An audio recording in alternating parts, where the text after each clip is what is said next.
And we are live. Oh, Hello, hello, hello, everyone. hello, I exist. Hi. I have a Okay. drink. Yeah. Um, the drink doesn't Welcome. show up on my screen. hmm I'm gonna. Welcome to the Shrike's Oh no, yeah, it Nest. does. Yeah, it does. Yeah. Okay. Welcome to the Shrike's Nest, everyone. I'm Robin Bell. I run the show. I also am a present figure in Shrike Tabletop, a little game design collective that doesn't shut up on social media platforms and has a reputation for it.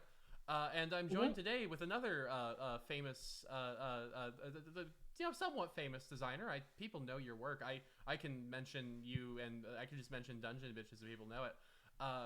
Please introduce Uh, yourself. uh, I am Emily Allen. I make tabletop games. I'm probably most famous for Dungeon Bitches and the Stygian Library, which are wildly different games, but both They are. obviously brilliant because I made them. They're so different. Like, mostly. There's some crossover. There's some themes that I keep coming back to. Like, I think I've yet to write a game that doesn't have nuns in it. Yeah. Yeah. Yeah, that makes sense. Well, so glad to finally have you. I mean, in fairness, for the folks at home, this is a make good interview. We actually met about a month ago, Mm-hmm. um, to horrendous technical difficulties that have been since resolved. Hmm. um, Fingers crossed. Fingers crossed. We If it are. happens again, it's because of me. I've only had it happen once on this platform, and it's fixed since I reinstalled it. I haven't had an issue with it since. We do occasionally get this thing where like we ghost lose frames.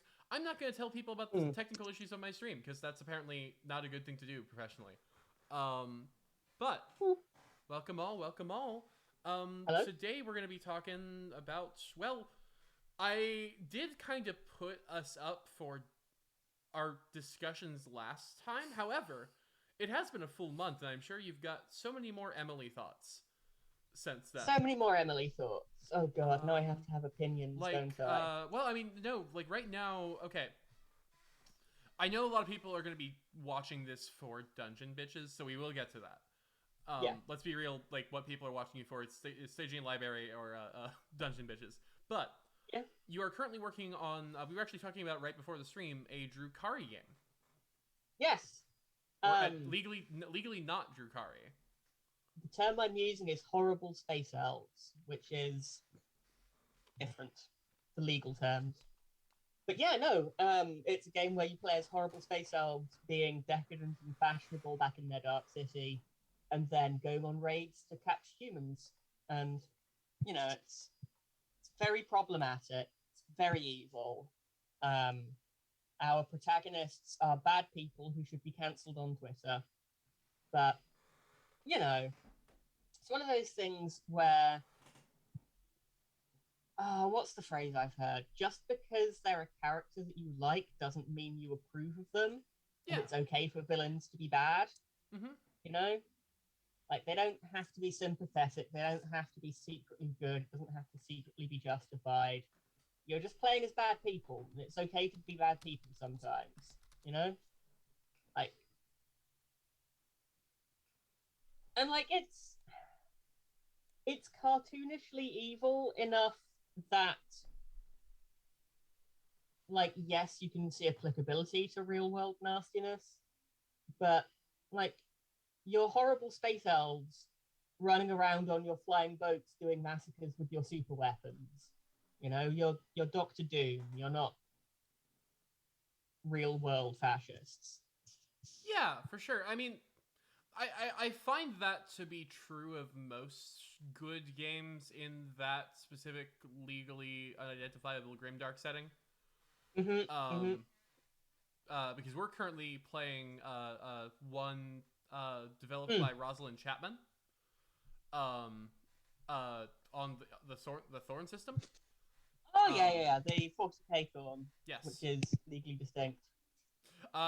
Someday I'm going to like pressure her into filing Taking off the the file serial numbers numbers and off like and putting it out there. yep, yep, But do yeah, it. okay. So like, I I guess talk about that a little bit more. Like how do you make a game where your characters are unambiguously terrible people? Um, So, Rad Matter, thank you so much for the follow. oh hey, we have a table. Sound is a little low. Okay. No, I'm fixing it. I'm fixing it. Okay, no worries. Okay. So, I mean, the key, I think, is not to pretend like you're good, Mm-hmm. not to offer any kind of justification, not to go, well, actually, it's okay because, like, no, it's not, and don't give people wiggle room to start thinking that it is. Like the problem 40k has is that like Space Marines are genocidal, genetically engineered super weapons who've had all of their humanity stripped away and exist just to murder things. Mm-hmm. And that's horrific. That's absolutely horrific. And it's also really cool. Yeah. Have you read Dan Abnett's Brothers of the Snake? No. That's my favorite piece of Space Marine fiction because I think it leans into that the most. Like, how inhuman they are while also, like, still kind of making them cool. Anyway, I'm a Space Marines fan. Go ahead. So, the problem with Space Marines, though, is Games Workshop presents them as being, good and heroic, fighting the good fight to, protect the innocent humans who deserve to be protected and uphold the Imperium, which is apparently a good system because it's the best system you're going to get. And you get all these layers of justification for why, these guys are actually heroes you should be supporting because, they're the protagonists, and because the audience are kind of children a lot of the time. A lot of the target demographic is in that kind of 10 to 15 range. I was 14, yeah. Yeah, they try to make them, more appealing by making them good. And with the basic premise of you are genetically engineered killing machines for a deeply fascist authoritarian empire, the mental gymnastics you have to go through to square those two ends up with a game where the worldview is just kind of fucked. Yeah. Like, not even, I would say, a game where the worldview is fucked up and actively bad. One where it's just so full of internal contradictions that it stops working. Yeah. And that's the problem you want to avoid. You want to avoid the Space Marinification of your protagonists. So, like the Horrible Space Elves, I am very upfront on the first page before we get to any mechanics or any character gen. Just say your characters are bad people. They're not going to not be bad people because if they weren't, like if they were good, they wouldn't be our protagonists. Yeah, you wouldn't be. But that's Space okay because it's really funny because none of this is real. Mm-hmm. And the key is to make your gratuitous evil so gratuitously evil that no one can think it's real. Like if you put, I don't know, sexual assault in your game, then, there's a chance that somebody's going to have had to have gone through that and it's going to be very triggering and you're not going to have a good time. Mm-hmm. But if you put a thing where, like, you take your favorite slaves to the flesh crafters so they can take their skin off and turn it into a living suit that moves around you in time with your movements and whispers nice things in your ear when you wear it. Like, nobody has gone through that. It's not possible to go through that. You're safe, It's too evil. It's unrealistic. It's not... It's the opposite of too real. Like, it's not real enough. And I think that's the key. Yeah, no, for like, sure. If I play 40k and somebody's playing Imperial Guard and they're really into their faction, there's always that worrying little doubt in the back of my mind of, does this person secretly agree with this? But if I'm playing against somebody who's, orcs or Dark Elder or whatever, there is no doubt they don't take it seriously. Like, nobody plays orcs and thinks that orcs are something we should model our society on. I think some orc players would disagree with you, but Right, but they don't think it's good. They don't build a politics around it. They just think it's fun. I know. Yeah. Oh, well, thank you so much, Today's Dystopia, for the follow. Yeah.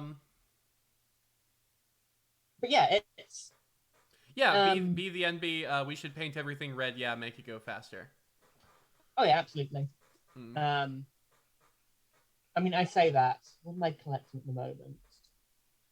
Like, I have something like 200 fucking Escher for Necromunda that I did, all in trans flags, because obviously they're big, broad-shouldered, violent women with tank tops and mohawks and masters of chemical engineering and hormonal treatments.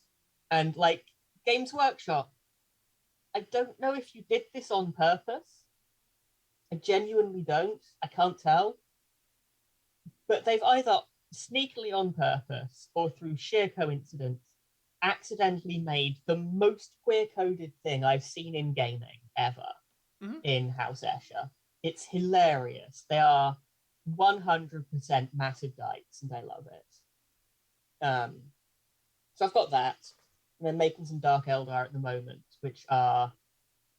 I mean, it's still early days, but they're going to be like all soft pastels and like gentle pinks and greens. It's going to be delightful. It's going to make so many of the, you know what I mean by the big manly 40k players so mad. Mm-hmm. Yeah, I know what you mean. I once talked about them at a game store and got mad. It was a Warhammer store, in fairness, and was stared at. But I don't know. I like playing my snake. I like playing my space perverts, you know? Mm-hmm. I like... Sure. And, like, whilst obviously they've done a lot of things wrong, I do enjoy saying that the Dark Eldar did nothing wrong. Yeah. Because the things which those people get very mad about are always things like, you know, too many boobs and degeneracy. And it's like, no, that's not the problem, sweetie. That's not... Like, them being perverts is not the problem. It's all of the slavery that's the problem, you know? It's them being anarcho-capitalists that's the problem. Mm-hmm. Like, the fact that they frequently don't wear trousers, that's fine, you know? Yeah. But, I don't know, some people in the hobby space are very worried that their little 2-inch tall space elf models might be sexy. And that's just, it's kind of funny to me, you know? Yeah. There have been some discussions internally in Shrike Tabletop around that. Yeah. Which I won't go into too much further. I was there for some of that. Yeah. Yeah. I don't know. I am very gay and I like looking at sexy ladies. I'm not complicated. Yeah, absolutely. Just yeah. while we're... Oh, go ahead. But, I mean, I find it very funny because people often gloss right over Space Marines and how massively homoerotic the whole framing there is. Like that's not just me, right? They are... It's an entire army of big, buff, masculine ideals who live in their secret monastery with their brothers doing, doing the bro rituals, and sometimes they train by wrestling shirtless together, and it's just, holy shit, guys. Are you not seeing this? You know? Mm-hmm. I mean, you've seen the original Custodes figures where they had a pointy helmet and a thong and a halberd, and that was it. Like, it's amazing. Yeah. No, but, I mean, when they let themselves be a little bit bold, I love their miniature design. Yeah. Slaanesh miniatures can be so much more interesting. Yeah. I mean, it's one of the things which I actually like with a lot of the Age of Sigma stuff is the Stormcast have, they have rippling pecs and sculpted biceps on their armor. And like I'm not that into dudes. It's not my thing. Mm-hmm. But objectively, I can look at that and go, yeah, that's all right. That's aesthetically pleasing. That is a good bod that dead lightning hero trapped in his armor has going on. You know? Yeah. So I'm in favour. But yeah, I don't know. I feel I feel like Games Workshop would be producing a better product if they just kind of embraced it and turned the Space Marines into a race of walking Tom of Finland posters, you know? Mm-hmm. Alas, that would. But that's just me. I Yeah. am pushing my social justice warrior agenda on a completely apolitical product. There's That's never been fair. anything political about 40k. Um, the human army has political commissars to execute you if you do the wrong thing. But that's not a political comment. That's just how the army is. God, I hate that argument. I hate Yeah. it so much when you go like the framing here is problematic because of these parallels to real world things, and some chud just comes out with, but that's just how it is in the setting. They have to do that because of the bad guy. Like, okay, tell me you have no capacity for higher thought without saying it outright. Tell me you've never had an intellectually curious thought in your life. But I don't know. Mm-hmm. God, I like 40k, but I really feel like 40k doesn't want me to like it. That's fair. I am mostly an Imperium player, so Yeah. like all my favorite factions are Imperium, but I definitely get that perspective. I mean, I have a Sisters of Battle army, Yeah. and Well, like I it's play Marines and like Scions, oh, like which Marines? like Rogel Door, Imperial Fist successor chapter. All Oh, they're Primaris. cool. Yeah. They're cool. Yeah. Like the idea is like the little lore thing I put forward is like, what if Space Marines but Game of Thrones? Like, what if like Space Marines were playing like politics? Like Yeah. this like terrifying like Well, they should. thousand person army could like control systems if they wanted to, but like Yeah. have to do so quietly. Yeah. Um. And like that's something which I'm really leaning into with this game. Actually, Mm-hmm. is the idea that these people you see in the war game on the tabletop exist and have lives and have cultures and politics and societies outside of warfare. Mm-hmm. And so, like, for your characters, um, like you're playing as your horrible space elves, and you go on your raids to, do horrible things to humans. Yeah. And that's a thing that happens, but it's not where like the driving force of your game is. Like the driving force of your game is you have this network of other factions in the Dark City that all want things, and you want things from them. And so you get this kind of web of trade and favors that builds up. And eventually that web of trade is going to have you going, oh yeah, we need to take some slaves home to feed to the flesh crafters. And then you go on a mission to get some slaves for them. Mm-hmm. And it's very, very problematic. Slavery is bad. I feel I'm going to be saying this disclaimer a lot in this game. But that's not the point. That's just a thing that you end up doing because of the wider politics of the game. Mm-hmm. And the focus is very much on the backstage stuff that happens before you get 200 little models out and put them on a table to shoot each other. Yeah. Which I enjoy.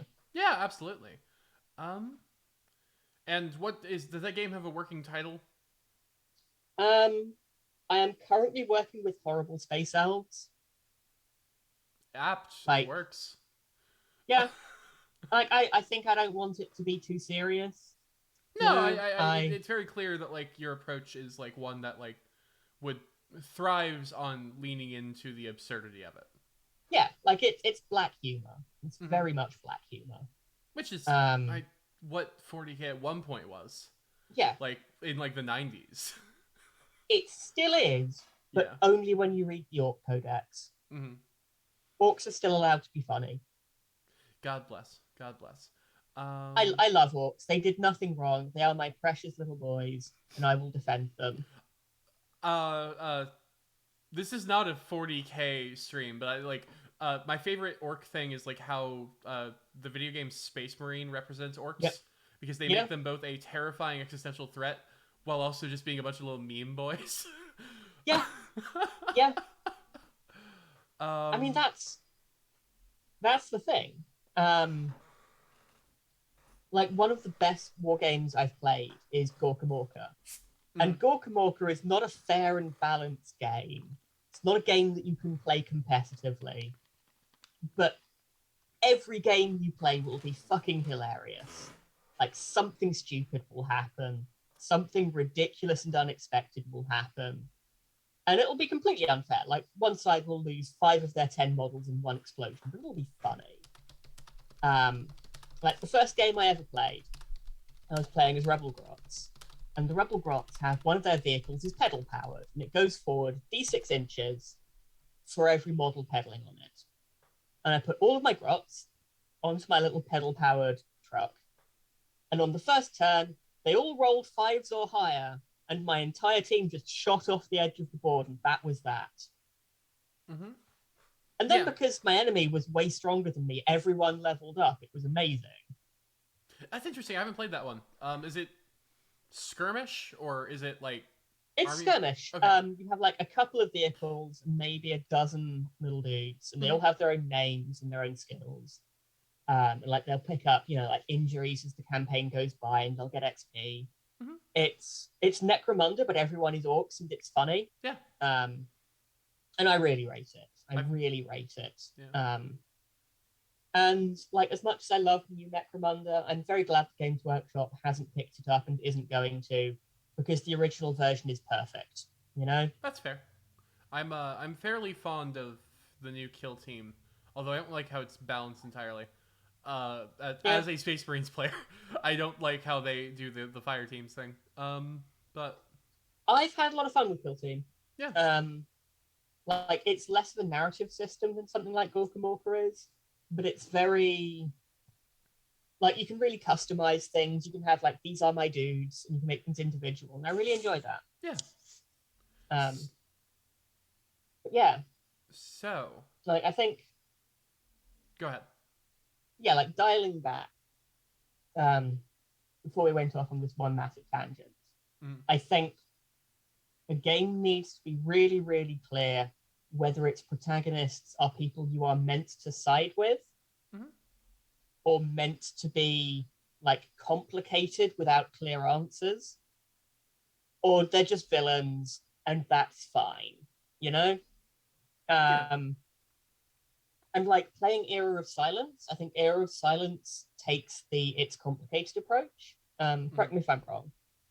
Like Era of Silence, when I've played it, has always gone like you are in a military unit, and war is complicated and horrible, but these are the things that it is necessary for your side to do. And like it takes a very amoral approach to things. If that makes sense. I think I take an amoral approach and I let the players do what they want to with it. Yeah. And like I've always played it as like I remember my character. Oh, what was her name? Vorm. Vorm. Yeah. The Primasika lizard. Yeah, buddies. she was so good. I loved so much. Like her thing was always very much like there are big moral questions about where society is going, and I am not smart enough to think about those, but I can make sure that the person next to me is okay. And so like she didn't have a sophisticated moral approach or anything, but she was driven by like personal loyalty, which made her protagonist material, and we don't think too hard about the tragedy of war, and I think that's an approach which works really well. I think that's the approach that you probably want in something like Dungeons and Dragons. Mm-hmm. Don't think too hard about how horrible every job you do is. So much death. Oh god, I'm gonna look a quote up. One moment. Totally fine. One moment. And by the way, folks, we're taking audience questions. Yep. We're fielding any questions you might got. We've got. Oh yeah. We're here till like maybe 10:30, 10:45. You know, it depends on how we're vibing. Yeah. But no, Dungeons and Dragons alignment system and its consequences have been a disaster for gaming. Mm-hmm. You know, I am aware of who I am quoting, but it's a meme, and like, yeah, so much of the problems that you can see in how people discuss gaming can be traced back to alignment, because it's such a bad and stupid system. Yeah. It just is. Like, it doesn't work. Yeah, as Radmatter says, D&D would be just better if they just went, yeah, our PCs are mercenaries, they're in it for money. Mm-hmm. You know? Like, I'm a heavily armed tomb robber, and I'm in it for the cash. And that's, like, sure, live with that. Acknowledge that. It's okay to be in it for the money. Plenty of good and interesting protagonists in all kinds of fiction just want to get paid, you know? Yeah, and like, I wonder if that's part of why the average. I don't know about the average. I don't know what the numbers are on this, but like anecdotally, the D&D characters I know tend to skew neutral because they like there is this awareness from the players that they aren't doing good things. Not purely good awareness things. From the players that are worth talking to. Yeah, that's fair. Like there are some who will build a Templar themed paladin and charge at the orcs shouting the 14 words. But those people are fascists and we don't talk about them. Yeah. And those ones think alignment is great. Mm-hmm. You know? Those are the people who are arguing why we need evil orcs, and I'm like, why? Why? You can still have them be like on the other side of like the why blade. not just have orcs be on the other side? Yeah. They don't need to be evil, they can just be your enemies. Yeah. Human history is full of armed conflict where one side isn't evil, they're just the enemies, you know? Mm-hmm. So I don't know. And like also, frankly, like all these people go, oh, you don't want to have evil in your games, then you want to have everything be somebody nice that you can conquer. Like, no, we're not saying that D&D should be a game where you can just hug it out. Yeah. What we're saying is, if somebody is like, if you want to have an evil enemy in front of you, don't just make them green. Make them people that are deciding to be evil. You know? Yeah, like you just like make the orcs marauders. It's always, like yeah. It's always okay to kill Nazis. Just make your bad guys Nazis, and then it's fine. That is the era of silence approach. Yeah. Yeah, one side in the big war is definitely fascists. Yeah. Yeah, and that lets me justify. And they're not the side calling themselves the royalists, ironically.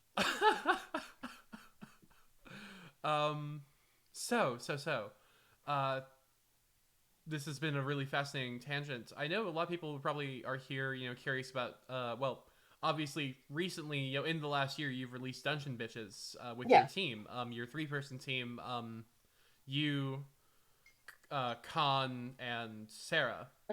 Yeah. Yeah. Which I'm working with Sarah on Fears and Fathoms right now. Yes, I have seen the cover to that, and it's so I haven't. Sarah I paid is so for talented. Not the new covers, the old covers. Oh, is there a new cover? Are they doing a? I just paid Sarah like a bunch of money to like make covers for the new ones. Yeah. Oh, that's cool as fuck. Okay. I yeah. didn't know that. I was like, I would love to know if she has promos of those. Anyway. No, no, I think you see them before I do. That's fair. That's fair. That's why I was so confused. I was like, But no, there was a Twitter post recently of, yeah, we're working on Tears and Fathoms, and there was some beautiful Sarah art yeah, yeah, that was very distinctive purple. style. I mean, that's what's behind you, right? As your background. That's a Sarah piece. Yeah. If I lean this way, you will be able to see. Is it going in the right direction? Um, Um. you're actually the other way. Oh. Yeah, yeah. Oh, right. Yeah.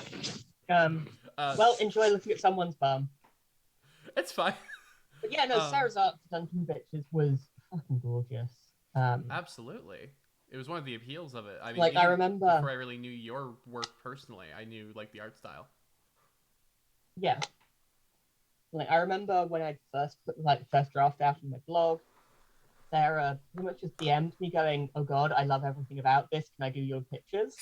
And it was like, okay, let's have a look. Let's have a look at the portfolio. Let's see how her art works. I was like, oh, it's perfect. The right, This is exactly what I would want. yeah, like you know, you got the best artist for it. Yeah. yeah, she has this wonderfully kind of rough, scratchy rawness to her art Mm-hmm. that makes it feel really. What's the phrase? Like authentic, I guess. Mm-hmm. Like it's full of naturalness and emotion and the opposite of glossy, I guess. Like there's a lot of art in RPGs where they have these very smooth digital paintings where everything is like going for photorealism and very crisp and very controlled. And then like it feels like a default style that a lot of people lean into. Mm-hmm. Um That like and D&D so realism, you mean? Like. yeah, yeah. Mm-hmm. But like you see it in the 40k RPGs, you see it to a certain extent in Vampire. Um, like the latest Vampire book has a lot of photos in it, and I think it should have leaned into that and been all photo. Personally, I haven't seen an um, all photo game before. I don't think. I made one. That's fair. Esoteric Enterprises. All of the art is stock photographs. I think there was a cyberpunk book like in like the 2020 days where all Hmm. the art was photographs of dolls. Which so there are two options here. One is that this was what they had to hand and they were working on a very tight budget and well done to them for their originality. And then the other option is they're actually making a deep metaphorical point with the choice to use dolls. And I don't know which is better. A little bit of A, a little bit of B. I Yeah. don't know. Yeah, yeah. Oh, go ahead. But like it's something which I find really hooks me into a project is the choice to use I guess like idiosyncratic art.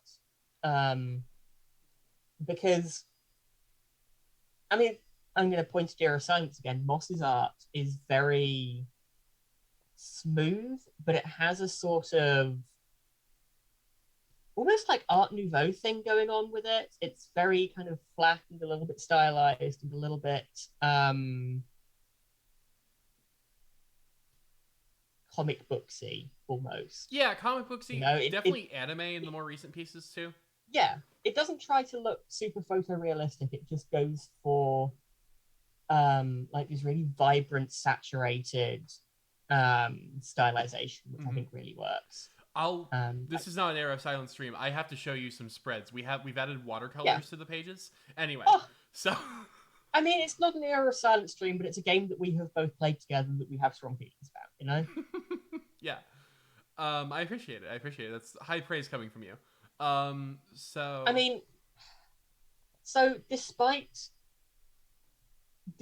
my frequent touting of like games should be high art and about feelings and themes and emotions, and you know I want my PCs to fucking get their hearts broken and deal with real world nastiness. And as much as I talk about that, in a lot of ways, I am kind of a basic bitch who just wants to mow things down with a machine gun sometimes. yeah. Um, Like sometimes I want to have a combat shield and a shotgun and to stand in a doorway blasting fascists with my shotgun. Um, Oh, that was a good one. and those games can be so fun. Those games can be so fun. Mm-hmm. Like a good fight scene is inherently engaging. Yeah, I definitely agree. But like, you know, and yeah, I've tried to like, you know, I think through our friendship, I ended up actually making social mechanics for it a little bit. Yeah, They're very simple, but they work. yeah, yeah. Because I do agree that like, you know, there is some value to those moments that aren't about the fight. Yeah. I mean, I think you want to have things which give the fight some context. Mm-hmm. And I think if your game is about a small team of people working very closely together in violent situations, you want to have the connections between those characters be really strong. Mm-hmm. Um, you want to have them care about each other so that, you know, when a fight goes badly and somebody goes down, it matters. You Mm-hmm. know, it keeps the emotional stakes high. Yeah, absolutely. Um, So yeah. So one question I think I prepared before the stream, just because you know I would love to ask you a bit more about yeah, Dungeon Bitches. Just that we talked about it a lot last time, but that is in a series of like 20-minute bites. What was mm. like? What was the like the moment of inspiration for you with Dungeon Bitches? Like where what was what you know, it's not always that simple. Sometimes it's like, you know, just like a lot of ideas building over time, but like what was like the moment where you're like, I've got to make this Okay. game? So how do I? There were a lot of little things that came together. Like for ages, from back when I was working in OSR spaces, there was this idea that if you're an adventurer because you don't have better options. Um, like in the D&D universe, an adventurer is the same, like coming from the same kind of background as somebody who is selling drugs in the real world, you know? Mm-hmm. Like nobody ends up selling drugs because they've come from a comfortable background and everything is okay for them and they have options. Mm-hmm. You know? Yeah. Like nobody ends up selling a mysterious white powder to strangers and risking, you know, arrest and police brutality because that's, you know, it's just what they wanted to do and they have other options and it's fine. You Mm-hmm. know, you do that because you're kind of desperate and it's risky, but it'll make you actual money and it can get you out of your current situation. Um, and in the same way, like, why would a reasonable person grab a sword and climb down some tomb somewhere to fight zombies and skeletons and be blown up by traps and maybe find some treasure at the end if they survive? Like, that's not a thing that you do if you have good options in your life. So there's been this idea knocking around in the back of my head that adventurers are fundamentally going to be coming from marginalized sections of society.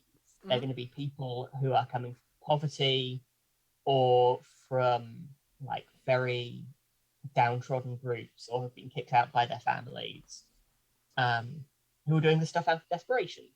And like this came through in esoteric enterprises with the idea that being an adventurer and being a wizard is a criminal thing. Like the same people that smuggle illegal drugs and people smuggling spell books.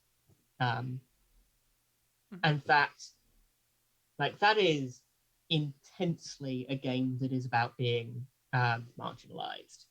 And like it's mostly a game about poverty, because I feel like I can talk about poverty. Um, but I think that there is room for a lot of queerness to come across in your characters. Um, and I think that the right group, if they wanted to delve into like racial oppression and religious discrimination and so on Mm-hmm. as kind of the space their characters are coming from, that is super fucking doable in that game. Mm-hmm. And like, I'm not qualified to talk about that stuff. I'm not qualified to put that up front in what the game is about. But if if another group feels that they are, I think it has a lot of space for that. Yeah, absolutely. It's a very And versatile so you game. had these ideas knocking around inside my head.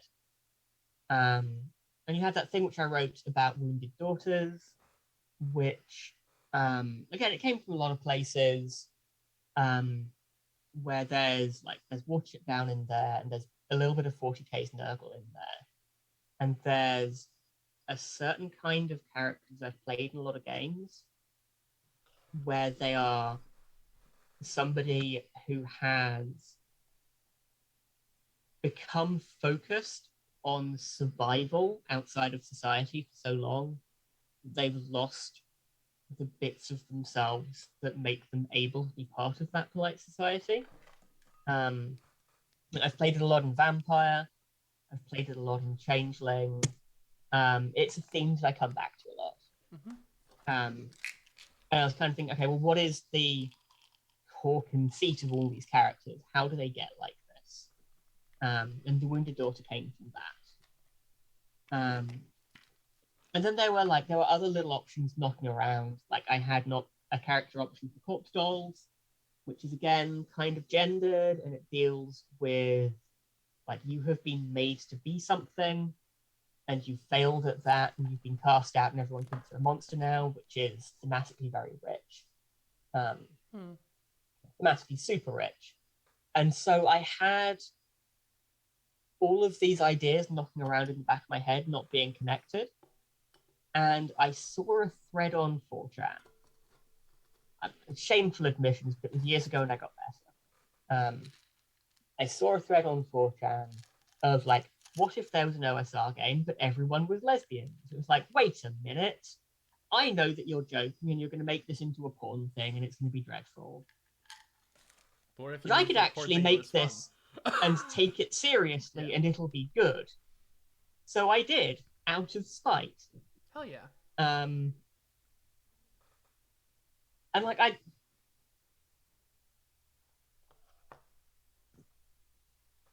there's a certain amount of spite in Dungeon Bitches at the initial presentation in so many games of if the game is built to have women protagonists and it's been made by a certain kind of gamer. If I say factory settings people, default mode people, easy mode people, people who are, playing life without any challenges, Yeah. Straight white guys. There's a certain presentation that you get to women in their games when they decide to make games about women. Yeah, I know what you're talking about. And I don't like that. So I wanted to make a game that was not that, and that was actually about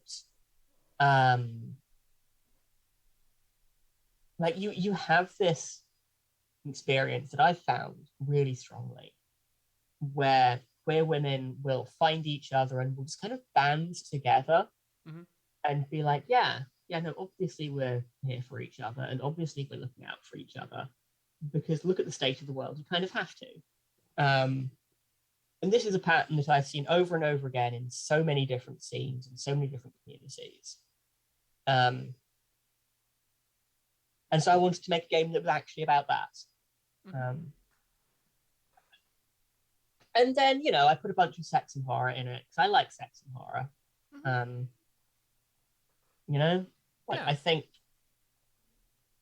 I think we're so squeamish about putting sex in our gaming, in the same way that we are in wider culture. And you see it's in Game of Thrones. When it's in Game of Thrones, it's either basically porn or it's there to be shocking. And it's very objectifying in how it handles things. It's very made by straight white men.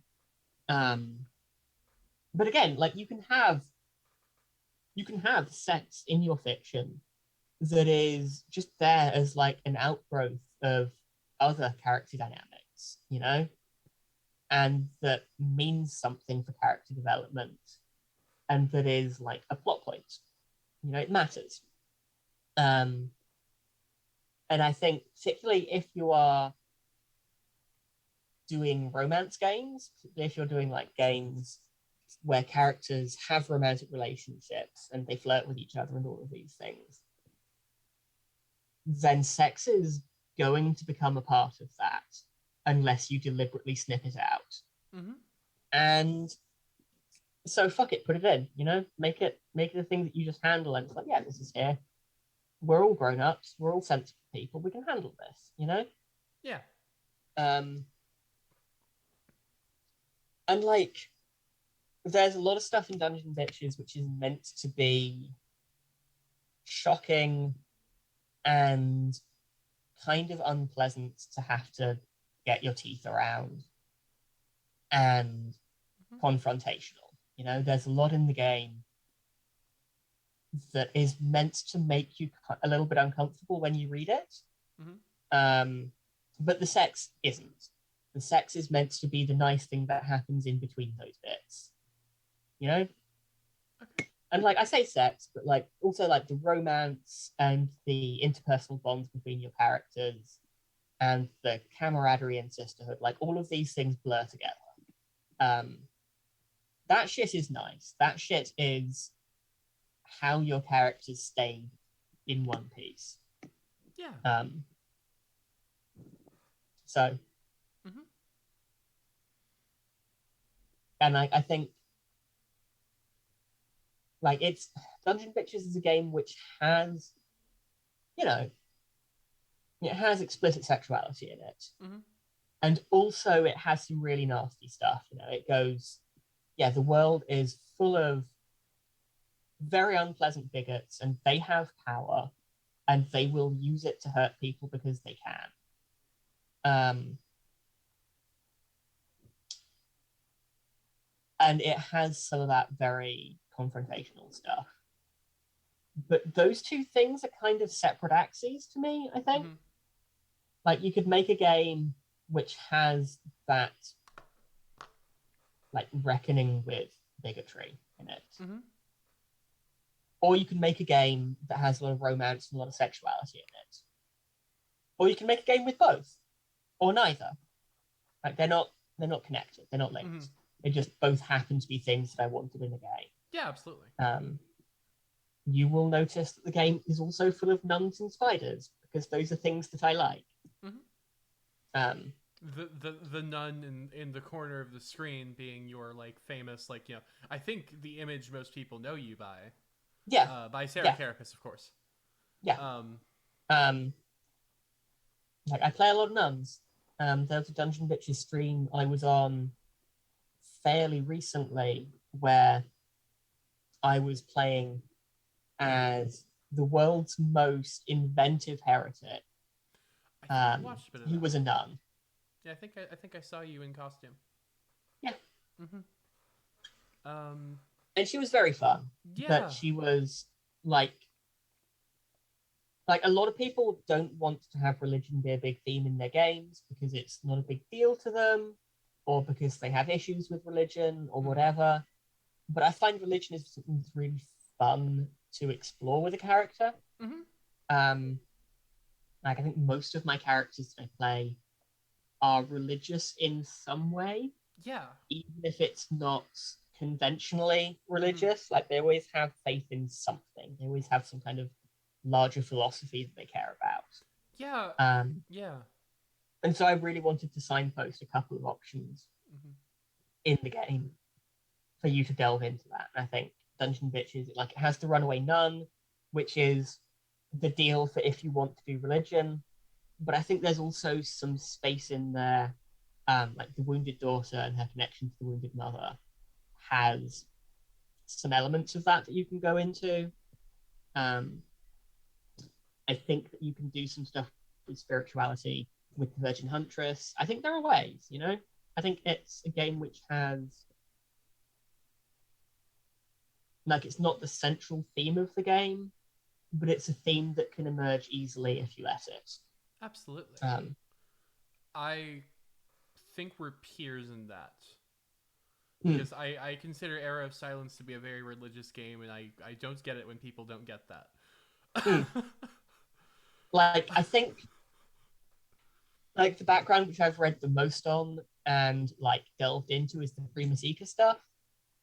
And, like, the gender lizards are lovely, just on the surface, but this whole thing of, like, we used to be a holy army, and now we don't have that god directing us anymore, Mhm. adds this wonderful air of, like, doubt and tragedy and, like, well, what do we do now for Mhm. the characters?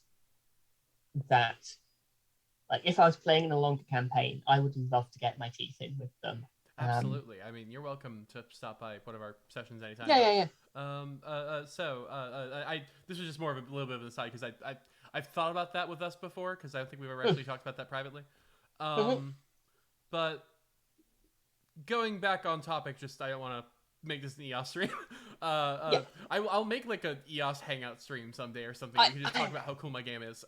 So I like EOS though. Like, if you put me on a show, I'm going to talk about the games that I enjoy, Mhm. and that means I'm going to talk about Vampire and Changeling and LARP stuff and the Era of Silence and my own things because those are the games that I've been playing recently. Yeah. You know.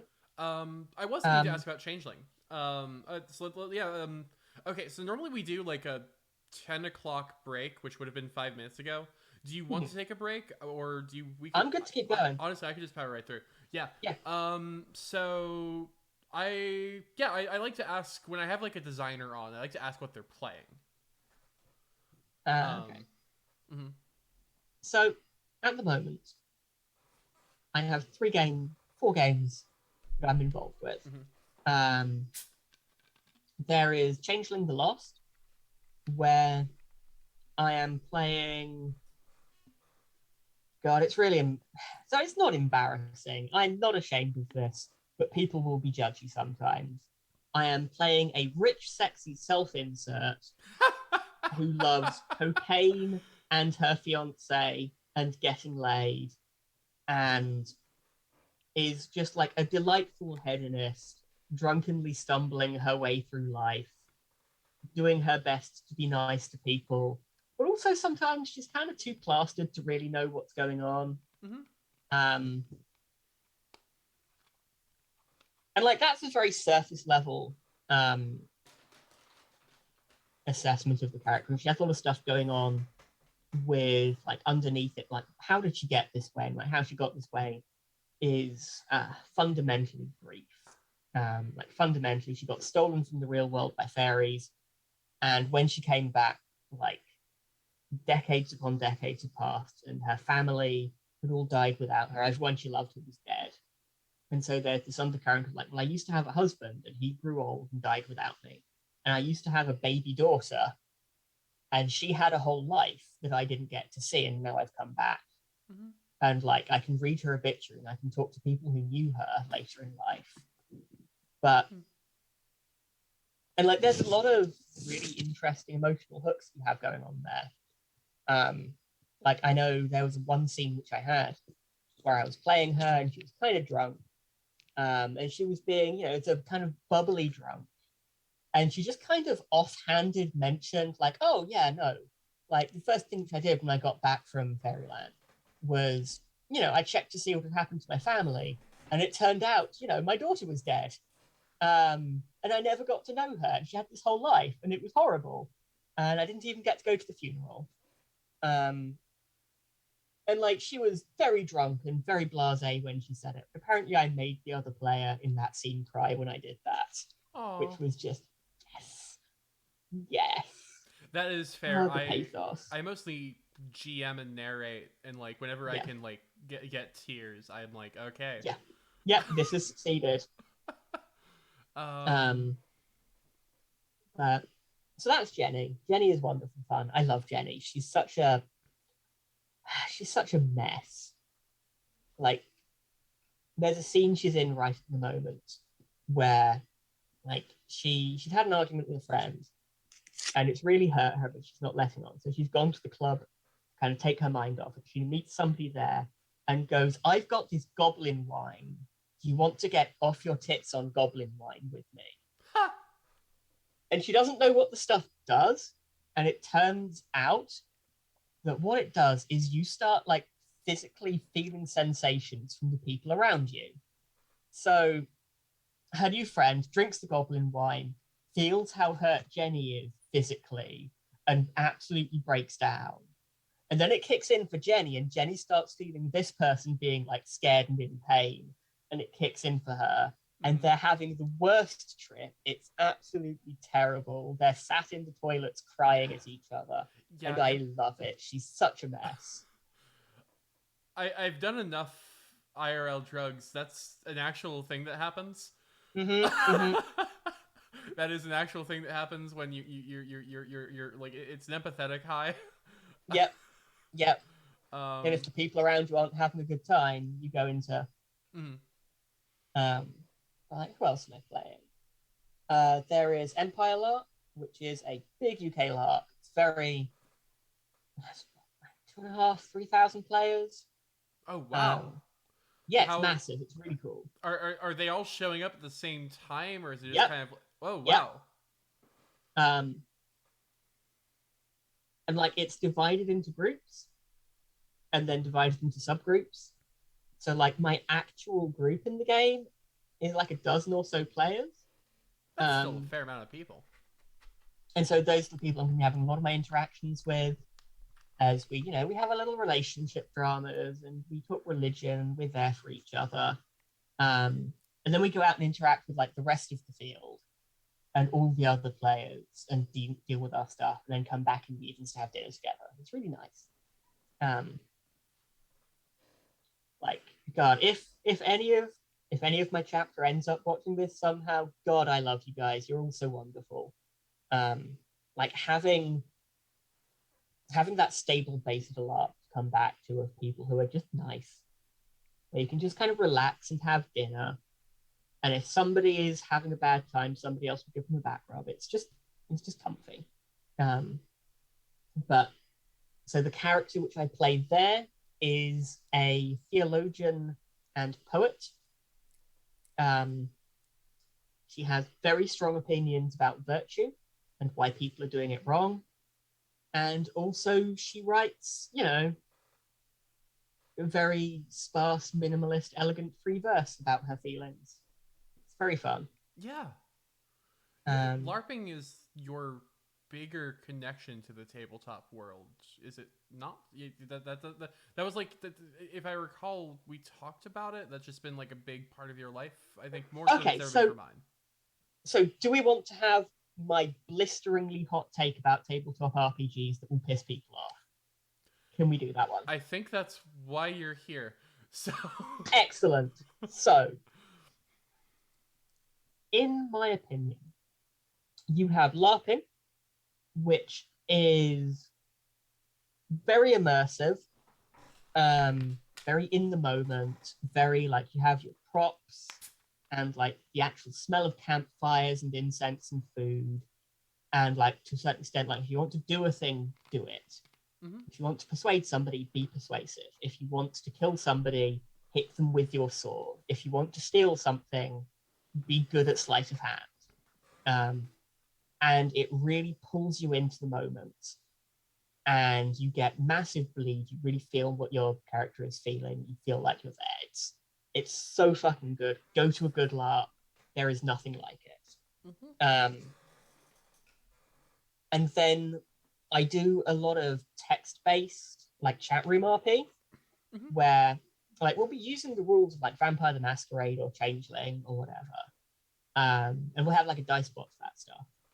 But everything that happens is going to be like big paragraphs of narration, and that for me is kind of the far opposite end of the scale, where you have time to like really craft what you're writing and put in like themes and metaphors and elegant choices of words. And it's a very slow, careful, deliberate way of role playing. You get to be really like precise with your choices of what happens, and you have like time and the space to really step back and go, okay, what direction do we want this to go in? How do we want to handle this? Where do we want things to kind of develop? And you can do like inner monologues for people to read so they can see what's going on inside your character's head. You can do like callbacks, you can do flashback scenes. You can do the dramatic, meanwhile we cut to, and have things happening in parallel. And the slow pace of the game makes that possible. And that's something I really love as well. I've had some really good experiences with that. I've had some wonderful storylines come from that. Yeah, often have when less we're of talking, just often when we're talking, you're doing tech Yeah. therapy. Yeah. And that is much less immediately immersive, but there's a lot of space to make things much more like precise and poetic in a way. And I feel like your standard like 6 people around a table talking as we go, rolling dice as we go style of role playing is an unhappy medium between the two, where things progress too quickly for you to really spend that time carefully crafting a metaphor and an internal monologue. But you don't have the immediacy and the immersion that you would from LARP. And that's not to say that I don't have fun with those games. Like, I do. They can be really interesting. They can be really fun. I've enjoyed a lot of them. But I think my ideal is either text or LARP.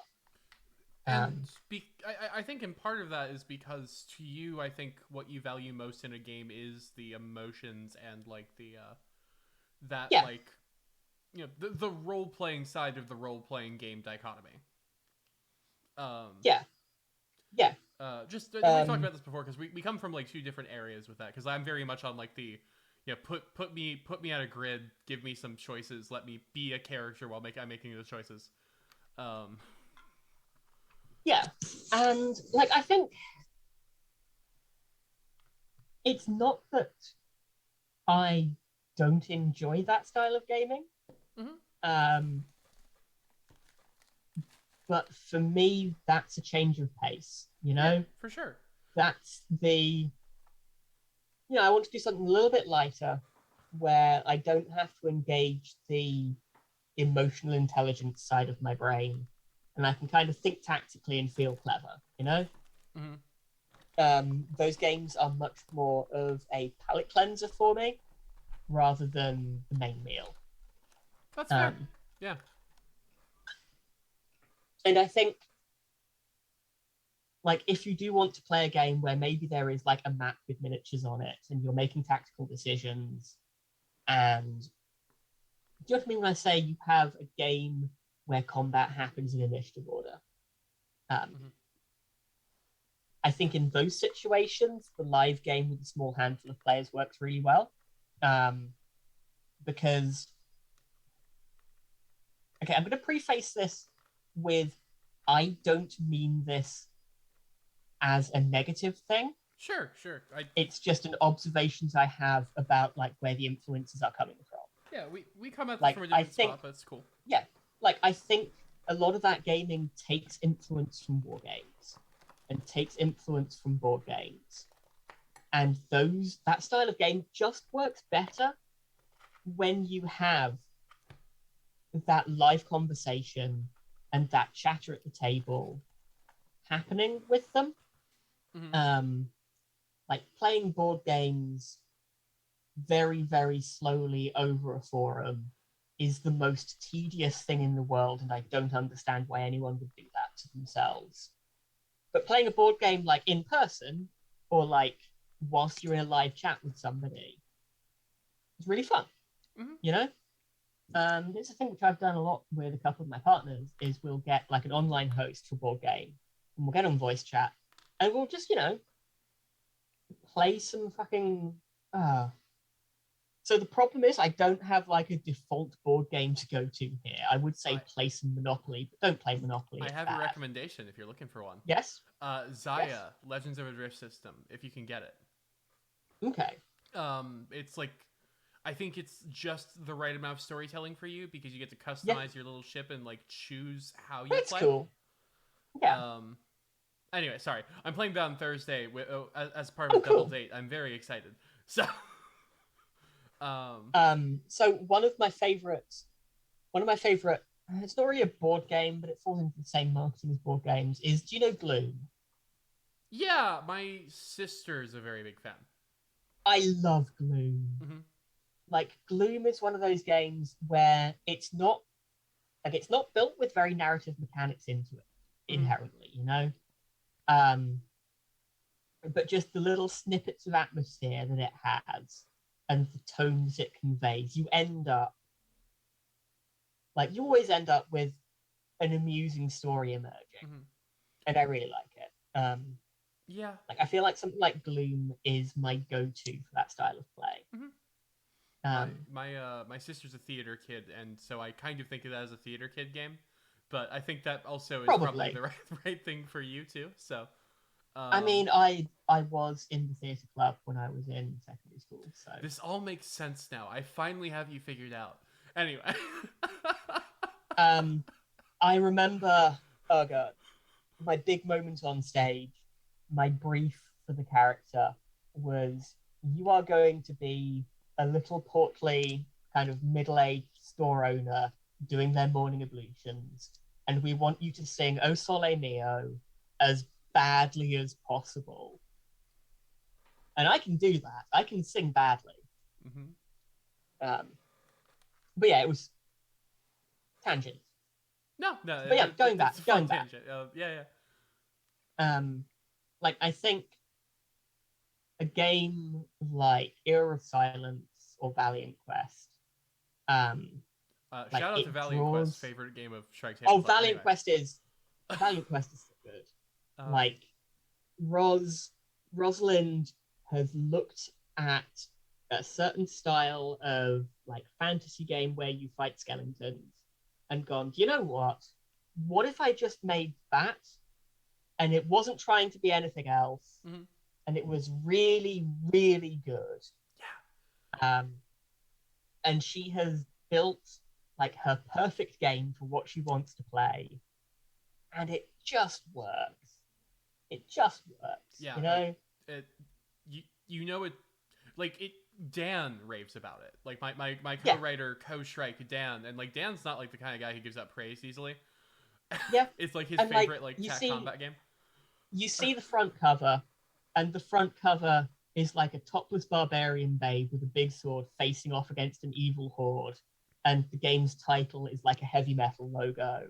And you go into the book, and all of the illustrations are, if I remember right, all the illustrations are just Roz and a marker pen doing these little like cartoony little doodles illustrating stuff, and there's just so much fucking charm to it. Yeah, I absolutely adore it. But like, I think, a game like that is drawing influence from war games, like either directly because like you've seen war games at work and gone, I want to do that, or like one step removed because you're drawing influence from RPGs that were drawing influence from war games. I don't even think she would take objection to the idea that she drew influence from war games. I think she wears that on her sleeve. Yeah. But like, I think in that situation, you want to have, a couple of beers and a table with the girls around it, and maybe you have like some pizza and some dice, and that is the vibe you want to go for, I think. Yeah. Aspirational. We trade notes. We're a couple of combat game design gals. We talk. Yeah. And like, I've talked about the dollar a stroke with you, right?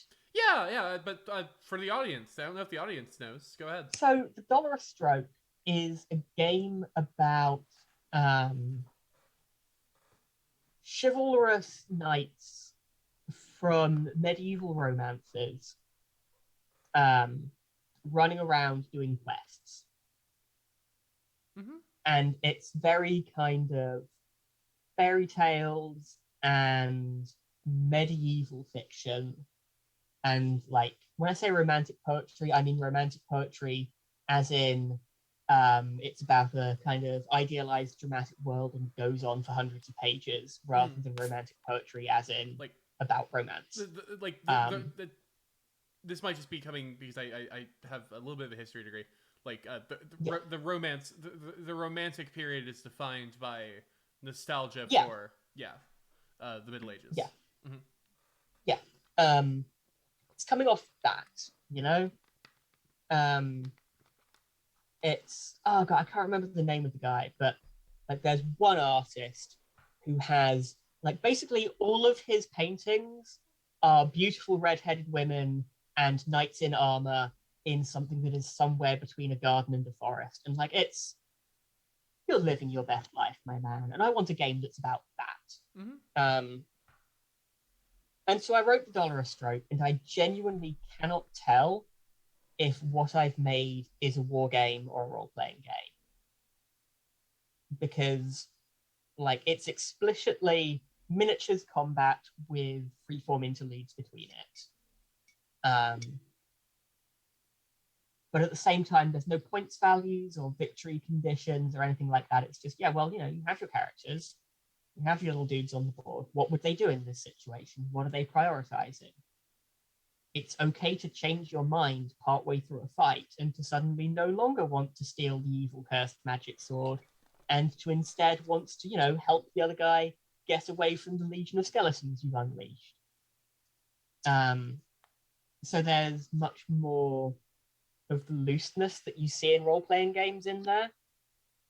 But also it's a game with a strict turn order where you move this many inches per turn and have this many, like, you know, weapon selections and multiple characters on one team and so on. So I can't tell. I genuinely could not tell you which one it is. But like I ran that for some guys, and it was very much like we have, you know, our custom made terrain table and our little miniatures and our dice, and we sit around with like takeout and some drinks. And those games are fun. Yeah. But I feel like something like that scratches a very different itch to me. To my character has a traumatic backstory, and I'm going to suffer from some bleed now. Mm-hmm.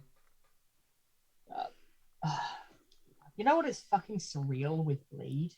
What? When you have a character who has experiences and traits and desires that are totally different to your own, and you start getting bleed from that. And when you're saying bleed, could you define that? Okay, so bleed. Bleed is when the emotions your characters are experiencing start to actually affect you, and you start feeling the same things that they are. Okay, actually, I experience that a lot. Yeah. I get really into my player characters. Yeah. So like one thing which has been very surreal for me is like I am basically gay. I like ladies, you know? But I have played characters that aren't. And I've played characters that are bi or very occasionally straight if I'm feeling spicy. And getting bleed from them when they do romance with dudes, and it's like, okay, this is a character who was attracted to a man. And I'm getting like secondhand attraction to a man off that. And it's a surreal feeling. Really weird. But I don't know. Absolutely, yeah. Shout out to that small and dedicated subset of men out there who are just really, really good at playing romances and get really into it, you know? Yeah, I don't know if I know anyone, but I'm in a trad game circle, so... Yeah, like there are less dudes that I know that come to role-playing games for romance specifically, but the ones that do are just... I mean, you say that, but like Vampire the Masquerade is a trad game, and that's full of characters having tragic romance and fucking each other dramatically. I think to the point that it has the reputation of being the trad game for that. Like, Yes. like,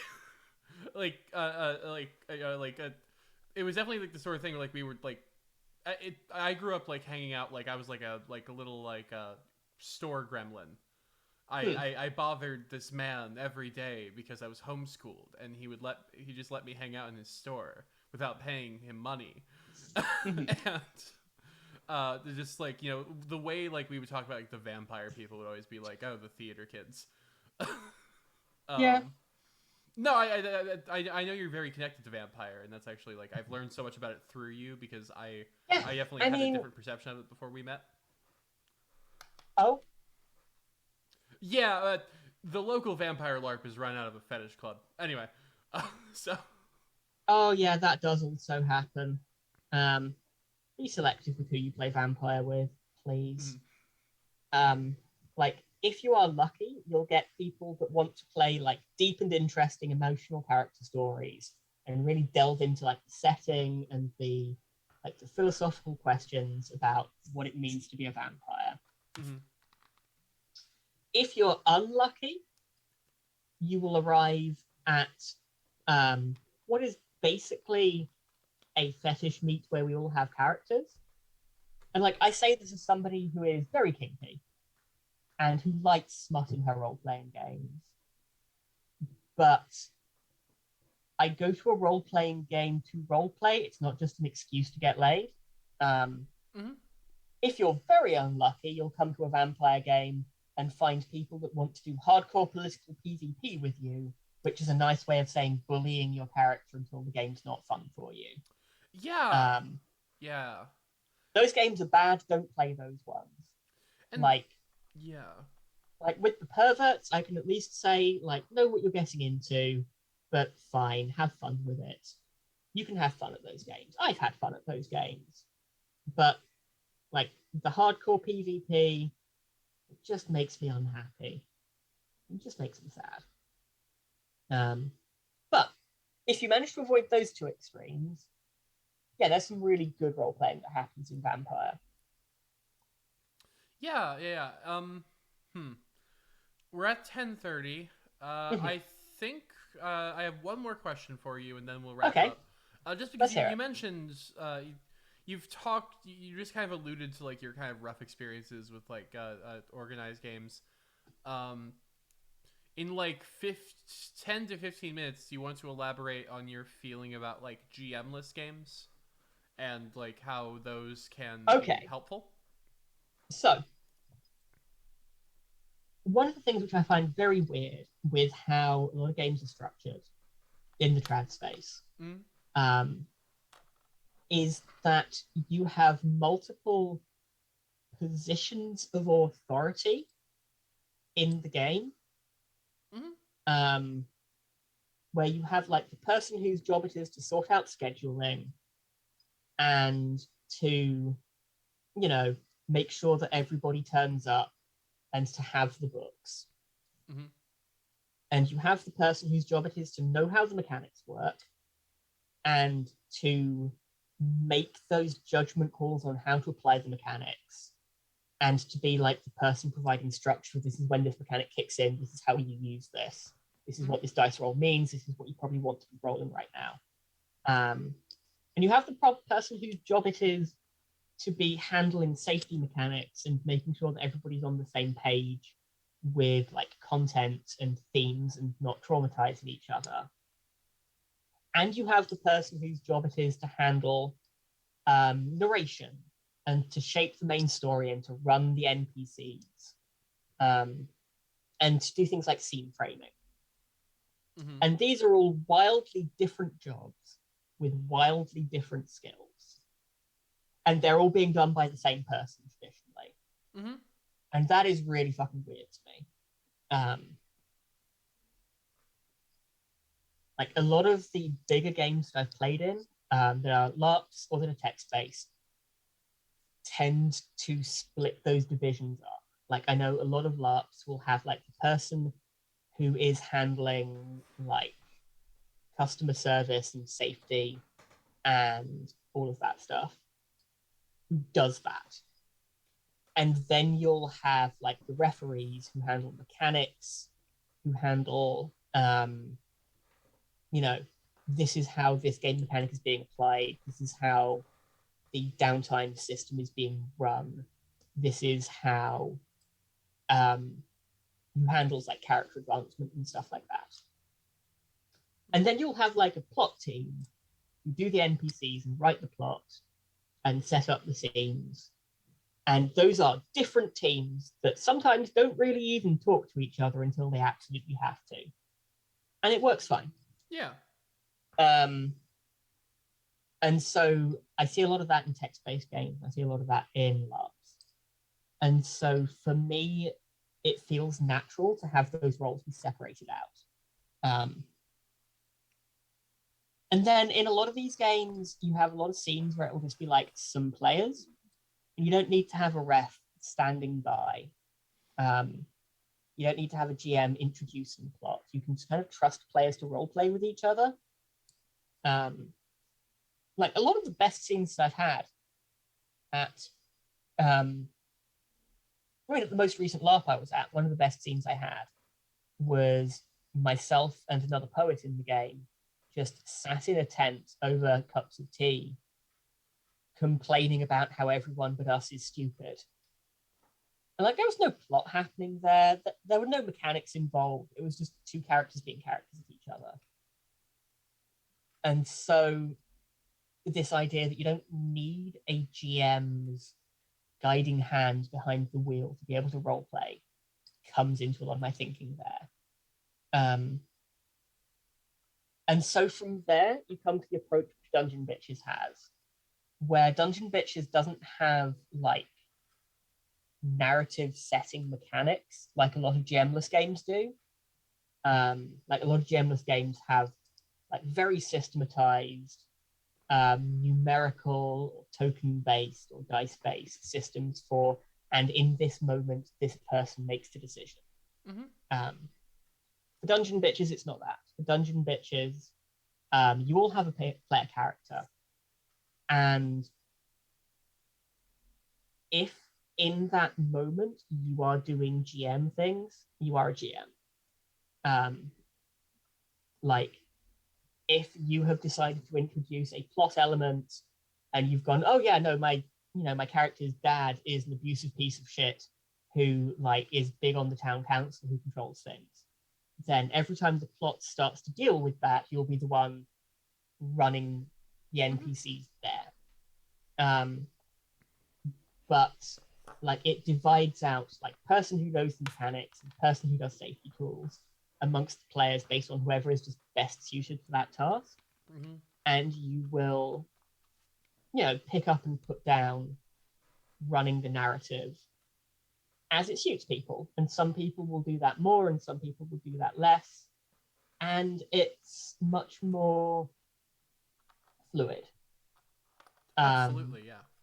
Like it's not that the roles that you have in a trad game aren't there. It's just that they're things that you can step in and out of partway through a session, and it's not always going to be the same person doing it, Yeah, that's always been something I've noticed about, especially, I mean, GM-less games can exist in any subgenre of RPG, but narrative games by like their structure seem to tend to be a bit more democratic. Like a bit more consensus of color. I mean, they're all kind of democratic in the sense that like a bad trad game GM will like lose players and won't have a group. But yeah, you can vote with your feet. Yeah.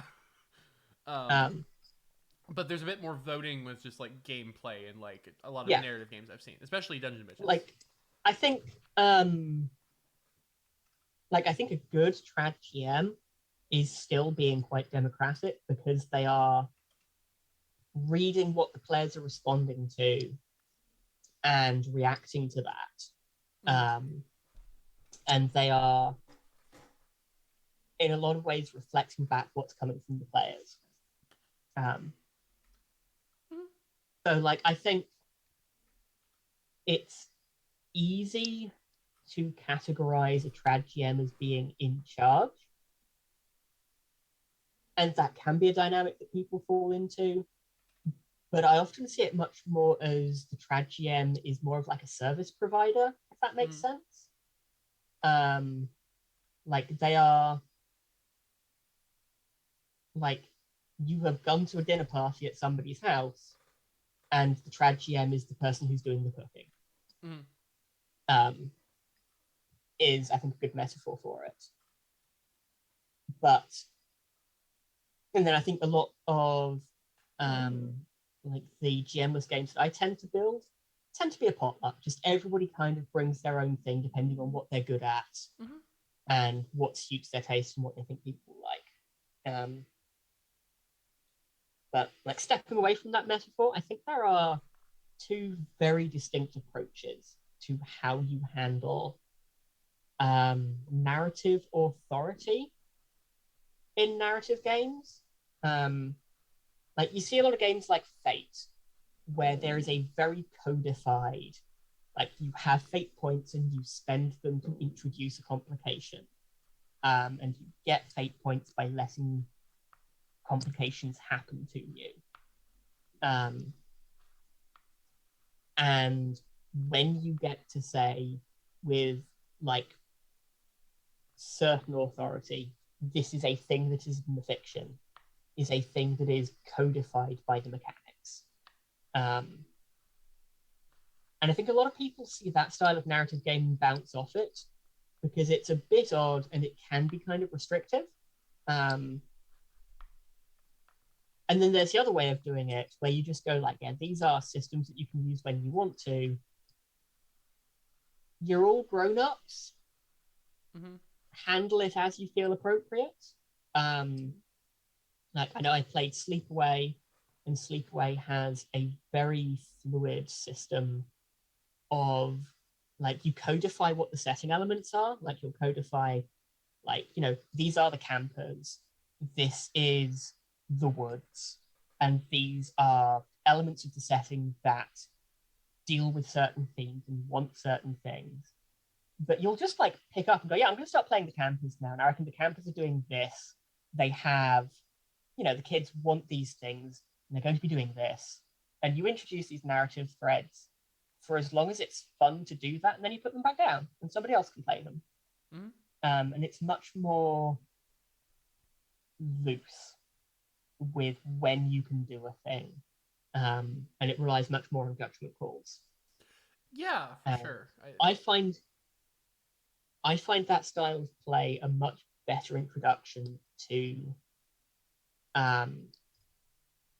narrative gaming than the more codified ones.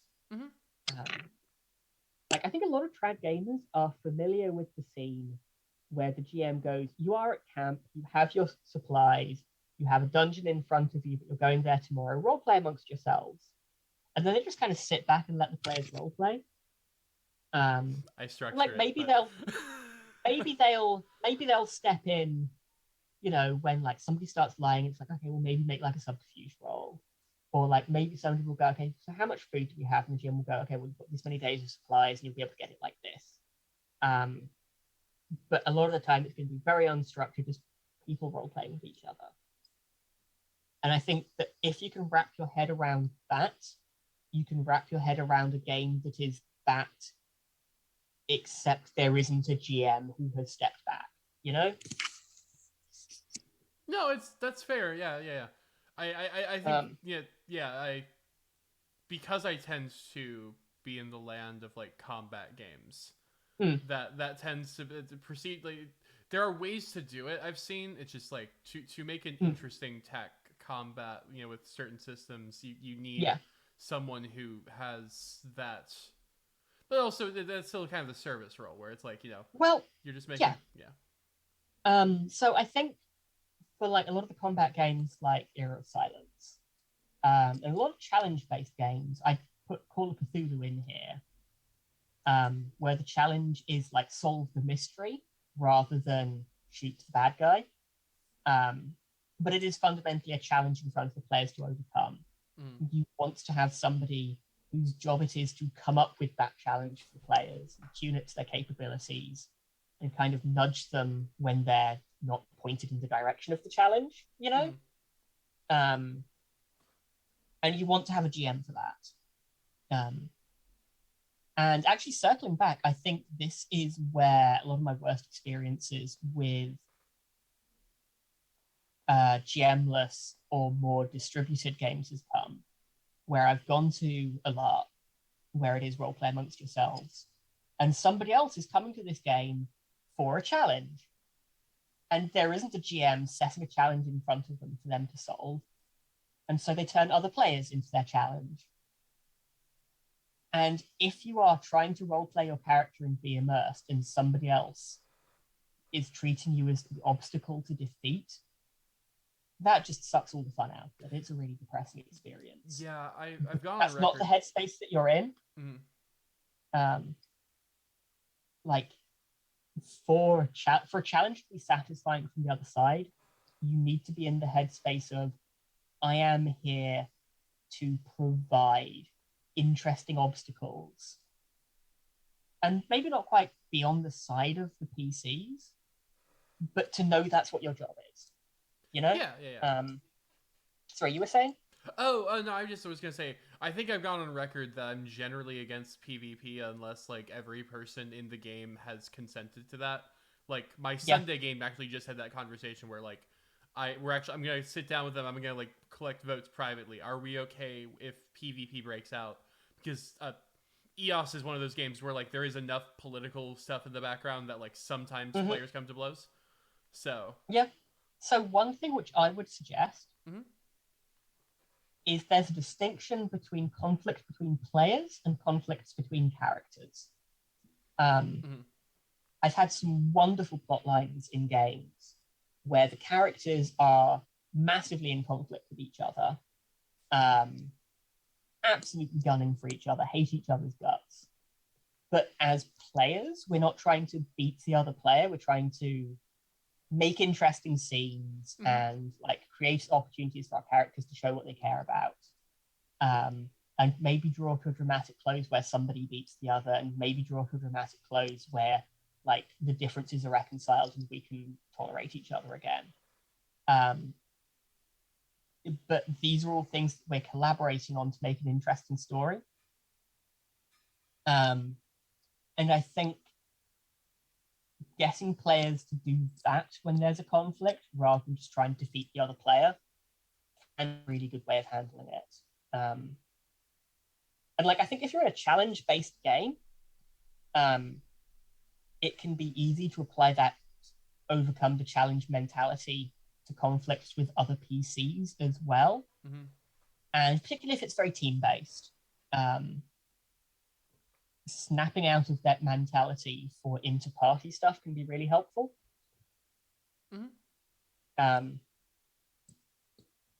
Like these two characters disagree and are in open conflict with each other, but also they're on the same team and need to, you know, stop each other and the rest of the team from dying, can be an absolute shit show if you are directly fighting against the other player, or it can be some wonderful role play and add some wonderful tension to the game if both players are approaching it more,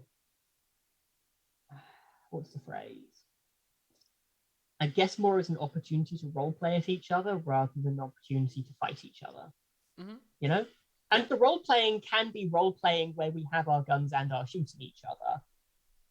But it's about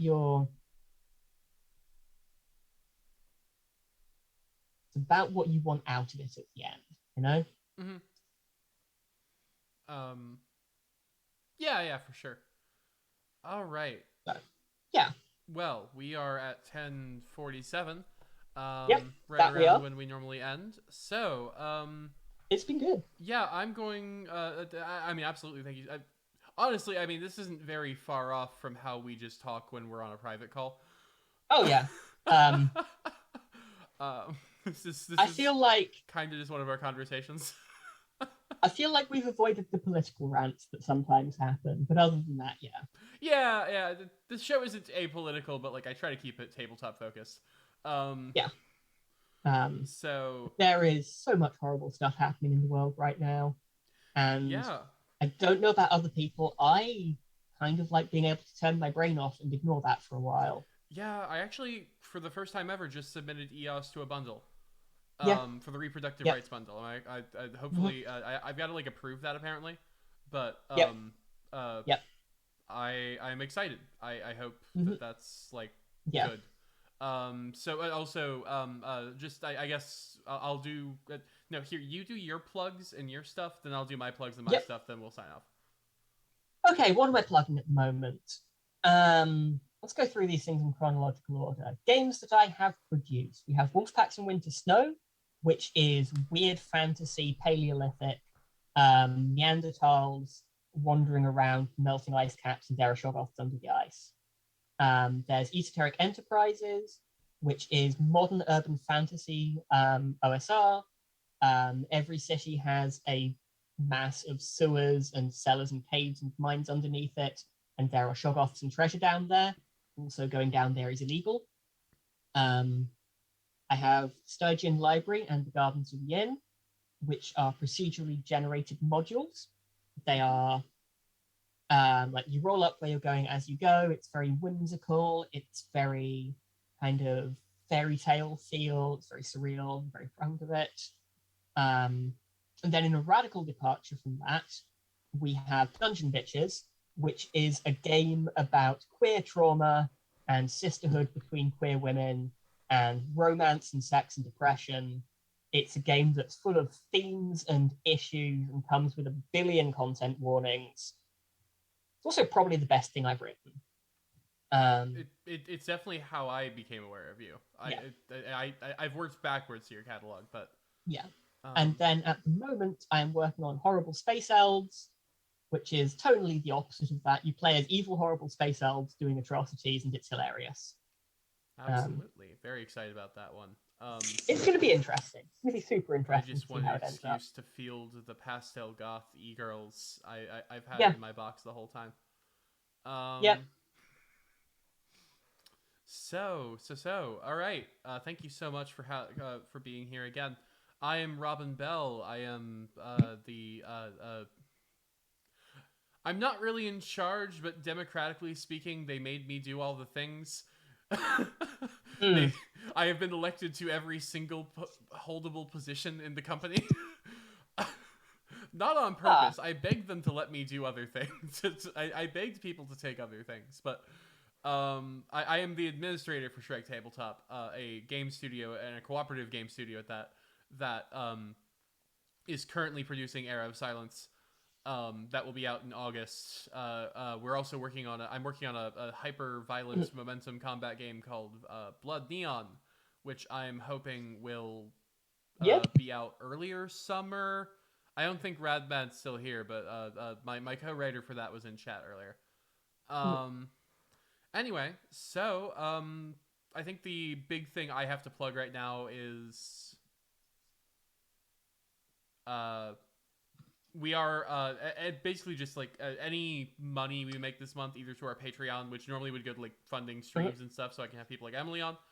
Hello. All that money is going to be going towards the the National Network of Abortion Funds in the U.S. right now, because even if that Supreme Court thing turns out to have not actually, being a thing, They're still the really ghouls are fucking at it. trying. Yeah, the ghouls are at it.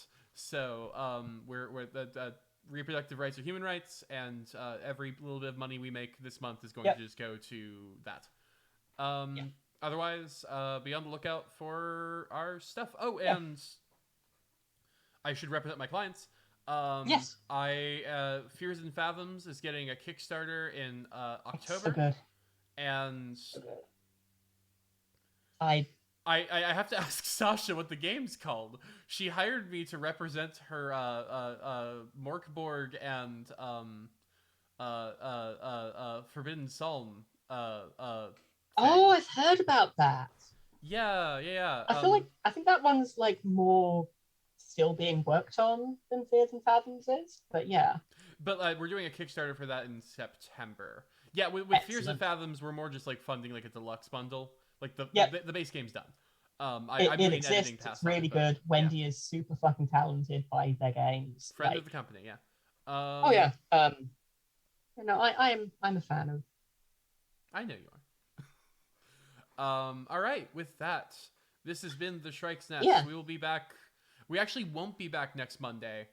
Oh, But we will be back Friday with our next episode. I'm gonna take a break tomorrow. I'm burnt out. mhm.